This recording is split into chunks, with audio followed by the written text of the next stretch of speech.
আমি যদি কাজ চলে যাই আমি কি করে ছেলেটার মুখে দুটো ভাত দেব, কি করে আমি ওষুধ খাবো? তার বাবা দিন রাত্রির খেটে একটা বাচ্চাকে মানুষ করে, হ্যাঁ, তারপরে তার মাও খাটে, সকল মিলে খেটে মানুষ করে, আর সেই জায়গায় তার মানে বাবা নেই।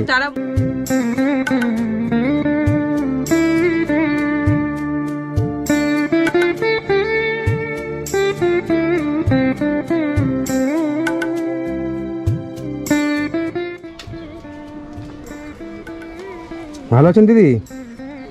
হ্যাঁ ভালো আছি। ভালো আছেন? আগের থেকে একটু ভালো আছি। আচ্ছা, হাত জোর করতে হবে না, আপনি যাকে একবার যে কান্না করেছেন বাবা সত্যি। আচ্ছা, কি মানে কি পরিস্থিতি এখন? পরিস্থিতি বলতে এখন আগের থেকে একটু ভালো আছি। আর আমি দুবারই কাজ করছি। আচ্ছা, মোটামুটি ওই কাজ করছি মানে দুবারই, কিন্তু আমি পাচ্ছি না আগের মতন কাজ করতে, তাই মাথা ঘুরে পড়ে যাই। আপনার কি প্রবলেমটা কি? প্রবলেমটা হচ্ছে আমার ওই যে রক্ত থাকে না গায়ে, ওই যে অ্যানিমিয়া আছে। দ্বিতীয় কথা হইলো আপনার সুগার, প্রেশার। টাকা পয়সা আমাকে দিয়ে গেছিলেন, সেটা দিয়ে আমি গ্যাস নিয়েছিলাম, আমি ওষুধ কিনে খেয়েছিলাম। আচ্ছা, আমার বাচ্চাকে একটা জামা প্যান্ট কিনে দিয়েছিলাম। ওর বাবা মারা যাওয়ার পরে আমি আগে কাজ করতাম, তা কাজ করে ছোট থেকে ওকে নিয়ে কাজ করতাম যে আমি পারবো, কিন্তু আমার শরীরটা এতই খারাপ করছে, কিন্তু আমি আগের মতো সেই খাটনিটা করতে পারি না। কিন্তু এখন চিন্তা করছি যে বাচ্চাটাকে কি করে আমি পড়াশোনা করাবো, কি করে মানুষ করাবো, কি করে মুখে ভাত দেবো, এই চিন্তাটা এই মাথার মধ্যে বেশি। ওই চিন্তা করে আবার কাজে ঢুকেছে। কাজ না করলে খাবে ওরা কি? ঠিক আছে, খুবই কষ্ট না, যার স্বামী নেই এই বয়সের বাচ্চার চেয়ে এই ছোট বাচ্চার এনার যে চেহারা রোগ ব্যাধিতে ভরে গেছে। ঠিক আছে, এই বয়সে মানে রোগ ব্যাধিতে পুরো ধরে নিয়েছে। একবার গ্যাস্ট্রিক আলসার হয়ে গেছিল, তারপরে আবার গ্যাসের প্রবলেম, মানে কোনো কিছু খেয়ে লিভারের প্রবলেম, হজম করতে পারছি না, নানা রকম মানে রোগে ধরে ফেলেছে।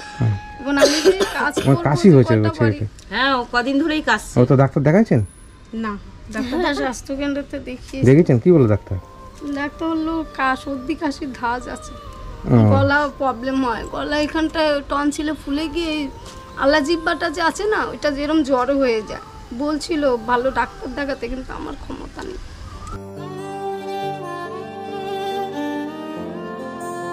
আচ্ছা, ঠিক আছে, যাই হোক, আপনারা আগের থেকে একটু ভালো আছেন, এটা শুনে শান্তি। আর আপনি কষ্টের মধ্যে আছেন, তাও তো লোকের বাড়িতে কি কাজ করেন? বাসন মাজা, ঘর মোছা নাকি? ঘর মোছা, বাসন মাজা। লোকের বাড়িতে কাজ করে আর কত পয়সা? মানুষ করতে পারবে কেউ? মাঝে মধ্যে তো মাথা ঘুরিয়ে পড়ে যায়, মাথা ঘুরে মাঝে মাথা ঘুরে পড়ে যাচ্ছে।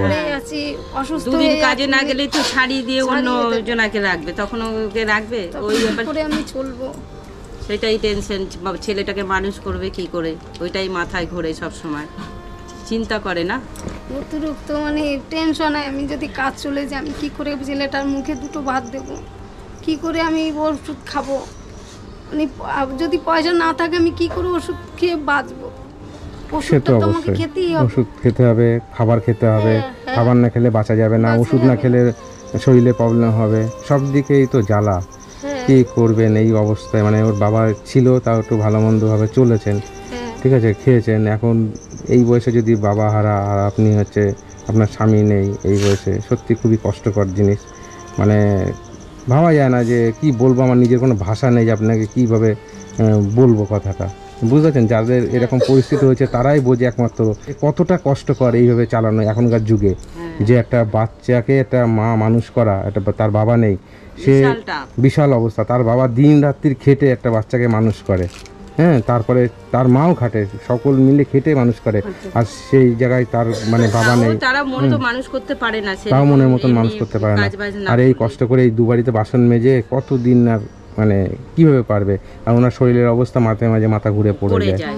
ঠিক আছে, সকালে স্কুলে দিতে যায়, ছেলেটা একা একা স্কুলে চলে যায়, এত এইটুকুনি বাচ্চা আমি সঙ্গে করে দিয়ে আর আসি। ছেলেটা আমার মনে হয় ছেলেটা একটু বুদ্ধিমান আছে। বুদ্ধি বলতে ও একটু মানে একটু ভিটু টাইপের, মানে একা একা রাস্তায় ও ওই স্কুলে দিয়ে আসলে ওমা আমার আর ভয় 10 লাগে, বছর তুমি সবে আমাকে বয়স দিয়ে কি আসো। বুদ্ধি হবে বলুন, আমাকে এমনিতেই দিয়ে একটু আসো, সাদা সাদা আমি টাইপের, একটা বোকা ভয় বোকা পাই। টাইপের। হ্যাঁ আবার মানে আমার হচ্ছে একটু হালকা আছে, একটুখানি ভুইতেও টাইপের আছে, ঠিক আছে।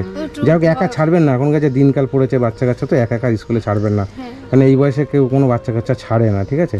কিন্তু আপনারা উনি একা তো ছাড়বেন কিছু না। করার নেই, যে কাজে পাচ্ছি কাজে না তো, যদি আমি যদি কাজে না না যায়। যাই টাইম মতন, যদি সেরকম ভাবে আমি না যাই, একে যদি আনতে যাই, এদিকে কাজেরও দেরি, বেলা হয়ে গেলে রোদ্র উঠলে আমি কাজ করতে পারি না। কাজে বেশি দিক দিয়ে বেলা হয়ে গেলে কাজ করতে হয় না, আবার যাদের বাড়িতে কাজ করতে যাবেন তাদেরও টাইমের ব্যাপার আছে। তাদের টাইম, তারপরে বাইরে কাজ করতে হয় না, রোদের মধ্যে কাজ করতে হয়, তো একটা রোদে বসে বাড়িতে বাসন মাজে। বাড়িতেও ঘরেও বসতে দেয় না, সেই কৌয়া পাড়ার রোদের মধ্যে বসে বসে মাথা ঘুরে বাসন পড়ে মাজে। যায়, হুম, ওরকম ভাবে কাজ সেটা তো করতে সব হয়, অনেক জায়গায় কষ্টে বলা কাজ যায় করতে না, হয়। কিন্তু সবাইকে তো বুঝে বলতে আমি পারে না যে ঘরে কাজ করতে দাও, আমার শরীর না খারাপ। কাজ করলে তো আমি খেতে পারবো না। যাক, ধন্যবাদ তাদেরকে যে আপনাদেরকে কাজ দিয়েছে। তা আপনি, তারা যদি কাজ না দেয় আপনি খাবেন কি? আপনি এটাও ঠিক বলেছেন যে মানুষ একদিন দেবে, 2 দিন দেবে, 3 দিনের দিন দেবে না, এটা অবশ্য ঠিক, ঠিক আছে। আপনাকে সে কর্ম করতে হবে, যতই শরীর খারাপ হোক, যতদিন পারবেন। আমি যে পয়সা দিয়েছিলাম, বাচ্চাটাকে জামা প্যান্ট কিনে দিয়েছেন, গ্যাস এনেছেন, আর আপনি ওষুধপত্র খেয়ে অনেকটা সুস্থ হয়েছেন, যে আপনি কাজে যেতে পারছেন। সত্যি খুব ভালো লাগছে শুনে যে না, আমার জন্য আপনি একটু সুস্থ হয়েছেন। এরকম আমার মতন গরিবদের পাশে যেন সারা জীবন যেন দাঁড়াতে পারে। সে চেষ্টা করবো। হ্যাঁ, এখানে 4000 টাকা আছে। হ্যাঁ, খুব খুশি হয়েছি দাদা। খুব খুশি হয়েছেন? আচ্ছা, ঠিক আছে, ভালো থাকবেন। আপনি কান্না করবেন না, আপনি আগের দিন যে কান্না করেছেন সত্যি খুবই মানে কষ্টকর। হ্যাঁ, আপনি বাচ্চাটাকে একটু কিছু এনে খাওয়ায়েন। হ্যাঁ, আপনি যেন এরকম 10 জনকে দিচ্ছে বেচারা। 10 জনের পাশে আপনি গিয়ে যেন আপনি কষ্ট পাচ্ছেন কেন? আপনি কষ্ট পাবেন না, ঠিক আছে, আপনি আসলে নিশ্চিন্তে। এতগুলো টাকা উনি তো একবারে পায় না, ওই জন্য পেয়ে উনি সেই আগের কথা মনে পড়ে, দাদার কথা, সেই সব মিলিয়ে ওনার চোখে জল চলে আসে। দেখেন, উনি 1000 টাকা পাওয়াতে ওনার একটা যে অনেক, শব্দ, যে কষ্ট, হ্যাঁ। মানে উনি যে আমাকে কি বলবে, কি বলে ধন্যবাদ দেবে, সেইটা যে আর বলা ভাষা হারিয়ে ফেলছে। সেইটা মানে আর বলতে পারছে না ওনার। আমি কষ্ট ওনার মানে বুঝতে পারছি যে কি বলতে চাইছে উনি, ঠিক আছে। আপনার কিছু বলতে হবে না, আমি বুঝতে পেরেছি। আপনি ভালো থাকবেন, ঠিক আছে। আপনাদেরকে অনেক অসংখ্য ধন্যবাদ যে আপনারা আমার মাধ্যমে এই দিদির হাতে এই 4000 টাকা আমি তুলে দিতে পেরেছি। সত্যি এনার কাছে 4000 টাকা মানে অনেক। আপনাদের অসংখ্য ধন্যবাদ। এই দিদি কথাটা ঠিক বলতেই পারছে না, দেখছেন ওনার বুক ফেটে যাচ্ছে মানে কষ্টে। আপনার যদি অনেক খুশি হয়েছে, আমরা অনেক দেওয়ার জন্য এই দিদিকে খুব খুশি হয়েছি, বলে বোঝাতে পারবো না। আমরা তো সেরকম ভাবে সাহায্য করতে পারি না, তো সবাই পাশাপাশি মানুষ কত, আপনি যে করেছেন, এসেছেন, এটা আমরা অনেক চ্যানেলকে এর আগে জানিয়েছি, কেউ আসেনি, আপনিই এসেছেন অত দূর থেকে, তার জন্য আপনাকে ধন্যবাদ। না, ধন্যবাদ আমাকে দিতে হবে না, ঠিক আছে। আপনাদেরকেও ধন্যবাদ যে আপনি এরকম মানুষদেরকে, আপনারা যে আমাকে খবর দিয়েছেন, সব মানুষের পাশে দাঁড়িয়েছেন, এইটাই কজন করে।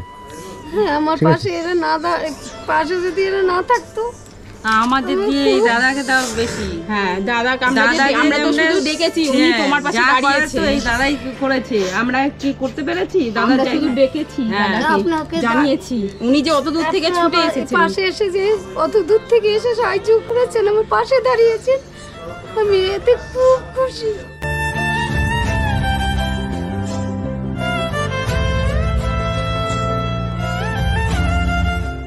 ঠিক আছে, আসি। হ্যাঁ, ও ভালো থেকো। হ্যাঁ, আচ্ছা, আসি। হ্যাঁ, আচ্ছা।